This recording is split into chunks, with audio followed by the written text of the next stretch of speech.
Thank you for choosing Axxess On Demand. We're the fastest growing home health technology company, helping improve care for more than 1.5 million patients and trusted by more than 7,000 healthcare organizations to grow their business.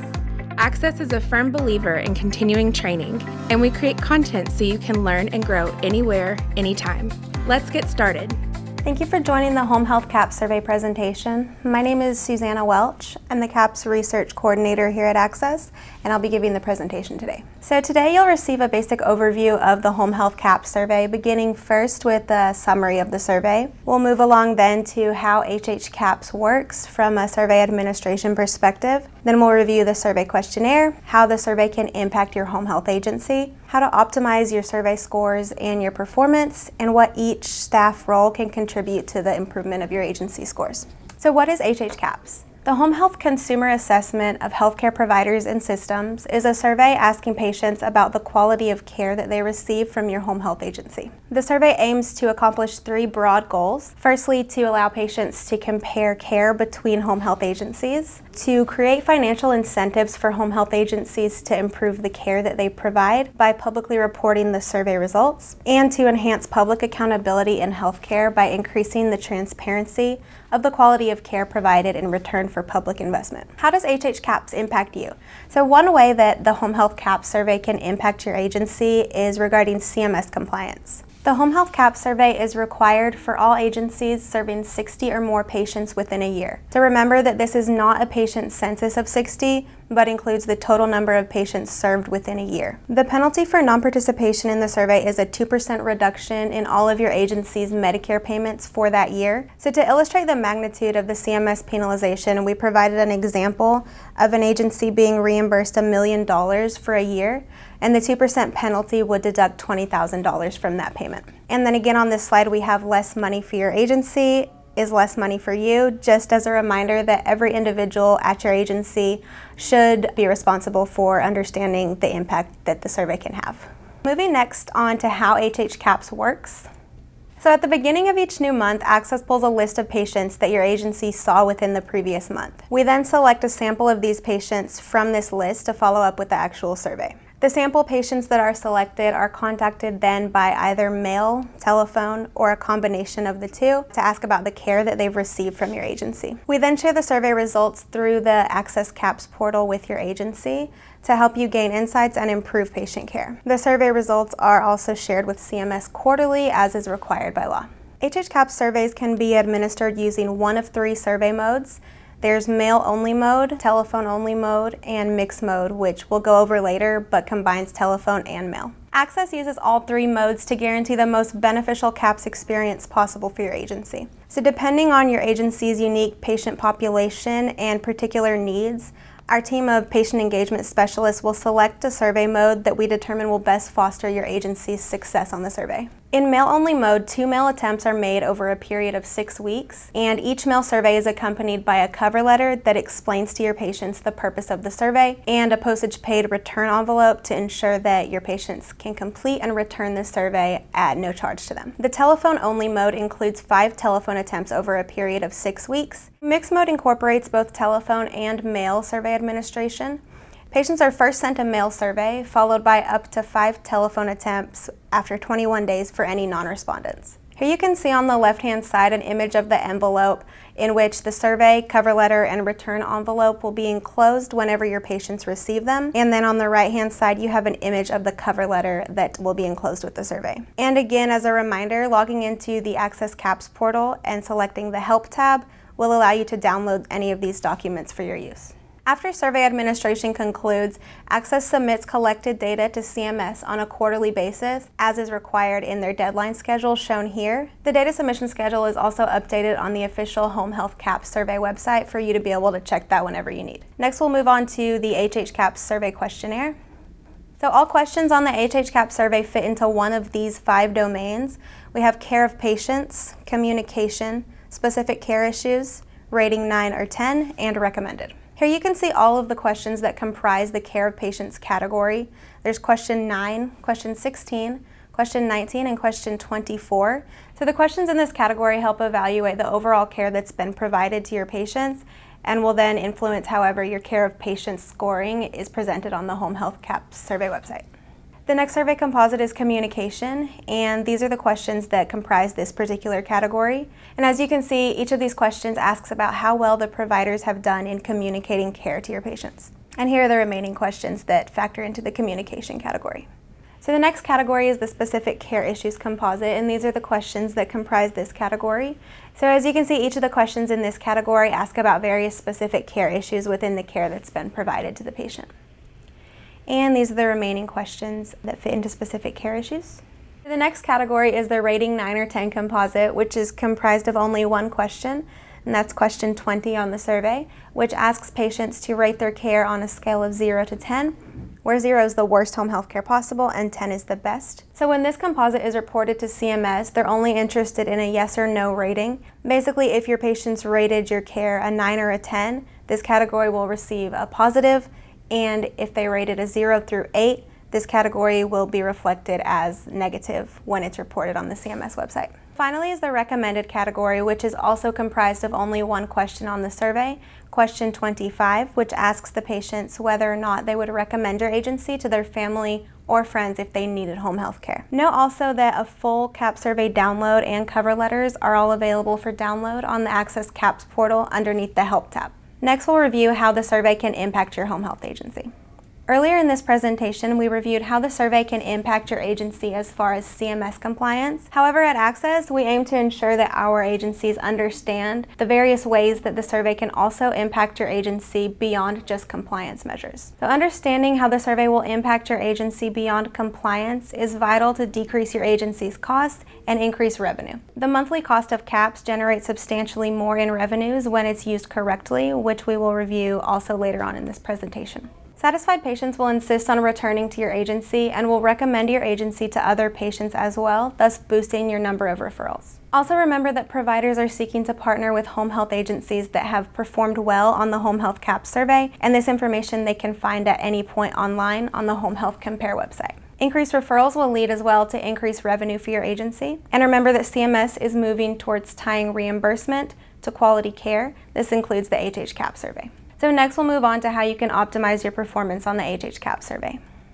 How can your agency optimize your HHCAHPS survey results? So given the significant impact of the survey on your agency, obtaining the best survey results is absolutely critical. The following two components are the key points that we will review that will help you optimize your scores. The first is your rate of response, which is the number of surveys that are completed out of all of the patients that receive a survey in your sample. And the next is positive feedback, which basically just consists of how well your patients have responded to the survey questions. First, we'll review the best practices to improve your survey response rate, and later on we will go over how you can optimize your survey scores as far as positive responses. In order to improve your response rates, you should do each of the following. Update your patient information in Agency Core or in whichever system that you may use if you do not use Agency Core. Familiarize your patients with your agency's name and identity. Address DBA names if it's applicable to your agency. Understand the potential outcomes that can come along with administering internal surveys simultaneously with the HHCAHPS survey. Understand how CMS defines authorized communication with patients about the survey versus unauthorized communication. Review your patient sample file every month and identify any no publicity patients if it's applicable. Make sure to keep all patient information current and accurate in Agency Core by updating patient records routinely.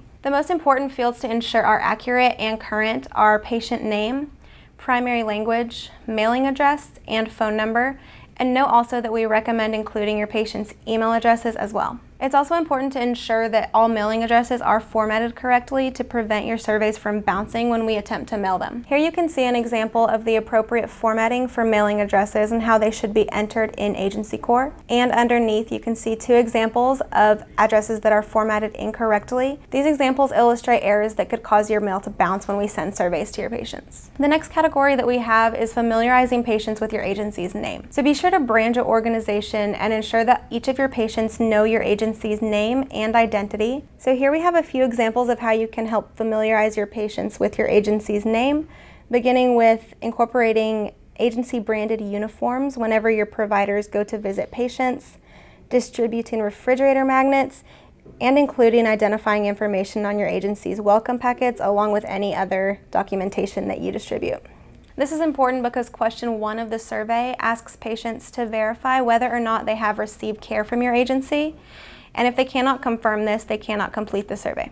Next, if it's applicable to your agency, it's important to address any DBA names by simply informing your patient engagement specialist of the appropriate name to use when we administer patient surveys. Next, minimize the use of other surveys that your agency administers concurrently with the HHCAHPS survey. It's important to understand that administering surveys at the same time as you administer the home health CAHPS survey can result in your patients experiencing survey fatigue or becoming confused by the number of surveys that they're being asked to respond to regarding your agency, thus, of course, lowering your rate of response. Each staff member at your agency should also ensure that they understand authorized communication with patients about the HHCAHPS survey versus unauthorized communication. CMS guidelines prohibit all HHA employees from communicating with patients about the survey except during start of care and during recertification. Therefore, the responsibility of informing patients of the survey lies mainly on the HHA intake staff and office roles. It's important to maintain consistency when informing patients of the survey during start of care and recertification, so intake staff should incorporate some sort of routine protocol that's the same from patient to patient. Next, we'll move on to best practices that will help facilitate positive survey responses. So implement HHCAHPS education throughout your agency to ensure that every staff member understands the important areas of the survey. Understand also what each staff role will contribute to the home health CAHPS survey and how they can best improve your scores. Identify areas of improvement by frequently logging into the AxxessCAHPS portal and reviewing the reports. Make sure to provide patient-centered care and to help foster a patient-centric environment, and ensure that efforts to improve care are continuous and ongoing. So the most important part of optimizing your survey responses involves providing patient-centered care. Remember that the primary goal of all agency personnel should be to meet each patient's needs and to provide the best care possible. It's also extremely important to remember not to get so focused on your survey scores that you lose sight of the actual focal point of your agency's work, which of course should be providing the best care to your patients. Patient-centered care is the foundation that's necessary to attain true exemplary HHCAHPS performance. Improving your agency should be a continuous and ongoing process, and you should not be focused so much on improving your CAHPS survey performance as you should on improving the care that your agency provides overall. Next, we'll review the individual contributions that each staff role can apply to help better your agency.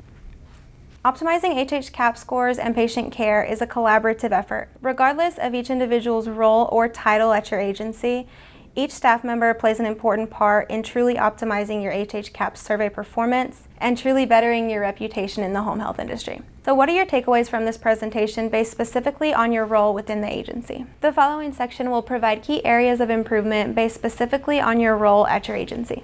Leadership roles should assume the responsibility of establishing standards of patient-centered care throughout your agency and fostering a patient-centric environment. Leadership should also be responsible for identifying CAHPS primary contacts in the CAHPS portal. We recommend identifying at least 2 CAHPS contacts at your agency and adding them as users in the AxxessCAHPS portal. This is important to ensure that the electronic notifications regarding CAHPS are transmitted to all of the correct individuals, and to ensure that more than one individual at your agency is responsible for reading the CAHPS reports and identifying areas where you need to improve.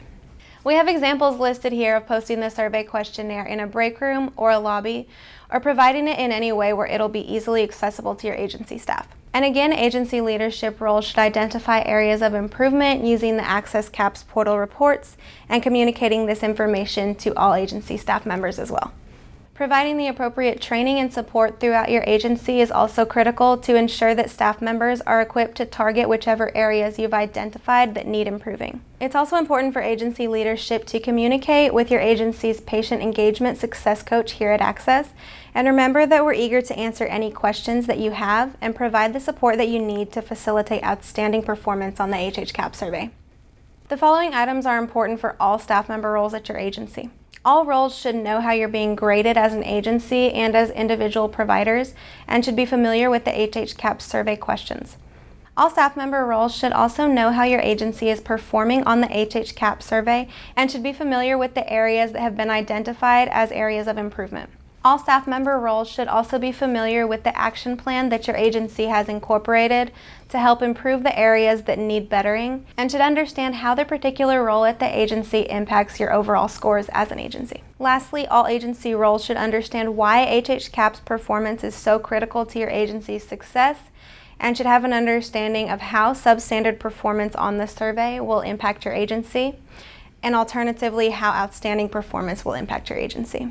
Office and intake staff roles should understand authorized communication versus unauthorized communication with patients about the HHCAHPS survey per CMS protocol.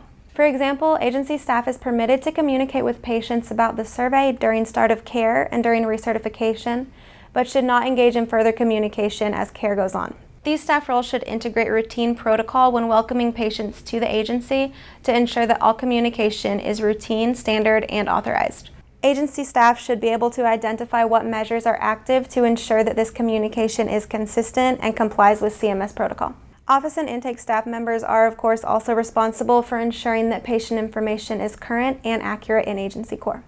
Lastly, it's important that office and intake staff roles at your agency are helpful and responsive to patient inquiries should they contact the agency's office for assistance. Part of this item includes ensuring that patients have your contact information and know where they can reach you should they need to contact you. And a best practice to ensure that this information is available is to provide it at the start of care and at recertification as well. Moving on now to clinical roles. Clinicians should contribute to familiarizing patients with the agency's name and identity as well. There are certain actions that clinicians can engage in when providing care that can help facilitate patients' familiarity with your agency. As we reviewed previously, providing business cards, refrigerator magnets, or wearing agency-branded uniforms are examples of how you can facilitate this familiarity. It's also recommended that clinicians develop relationships with their patients when providing care to further facilitate patients' familiarity with your agency and your agency's identity. Clinical roles should also ensure that when entering patient information in agency core, it is current and up to date. Clinical roles also need to understand authorized versus unauthorized communication with patients and ensure that beyond recertification and start of care, they're not communicating with patients about the survey. This is important to ensure that clinicians are not contributing to bias that's introduced to the HHCAHPS survey. Clinicians should also know how they're being graded and understand the direct relationship between OASIS questions and HHCAHPS survey questions. For instance, there are questions on the survey that ask about patient medication specifically, and clinicians should understand how to facilitate positive responses to those questions. Clinicians should also engage in open communication with the rest of the staff at your agency to ensure that they play their part in fostering a collaborative and patient-centric environment. Other resources where you can find information about the HHCAHPS survey include the Home Health Care CAHPS survey official website, which is homehealthcaps.org, the Home Health Compare website, which is homehealthcompare.org, and the AxxessCAHPS portal help tab, which you can access by logging into Agency Core, selecting your HHCAHPS profile, and selecting the help tab at the top of the screen.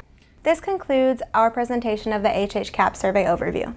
We hope that you've enjoyed your time and that this information has been valuable to you. For additional questions, contact Axxess Client Support at 1-866-795-5900 or by email at support@axxess.com. For additional training and on-demand content, please visit axxess.com/on-demand.